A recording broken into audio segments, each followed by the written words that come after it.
Proof of work versus proof of stake. What are they and how are they different? So both of them are ways that a blockchain can decide what is true and what is not. For example, did Alice really send Bob 1 Bitcoin or not?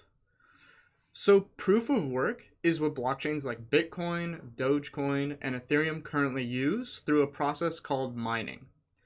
You've probably heard of people mining crypto before. To mine, your computer solves very complex mathematical puzzles all day. If it finds a solution, you're rewarded with some coins, and the solution is used to create a verifiable record of recent transactions on the blockchain. Mining uses a lot of energy since your computer is running at a high capacity to solve these hard puzzles. It's also one reason it's so difficult to buy a graphics card at MSRP right now, since most mining algorithms can be solved quicker using a high-end graphics card.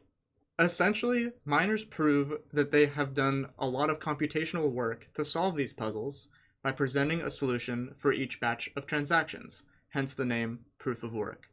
Proof of stake is what blockchains like Algo and ADA use, and what ETH 2.0 will use.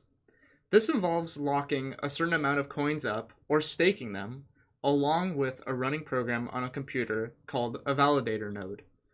Then, stakers are randomly selected to verify particular transactions. If a staker is found to be dishonest, then they will lose some of their staked funds. Otherwise, they will earn funds proportional to their stake. Thus, stakers are economically incentivized to act honestly, or else risk losing a significant amount of money. This uses significantly less energy than mining, since the validator node program does not need to solve complex puzzles 24/7. And of course, it's called proof of stake because stakers are proving they have a certain amount of coins by staking them. That's about it. Please ask me anything in the comments, like and subscribe. Peace.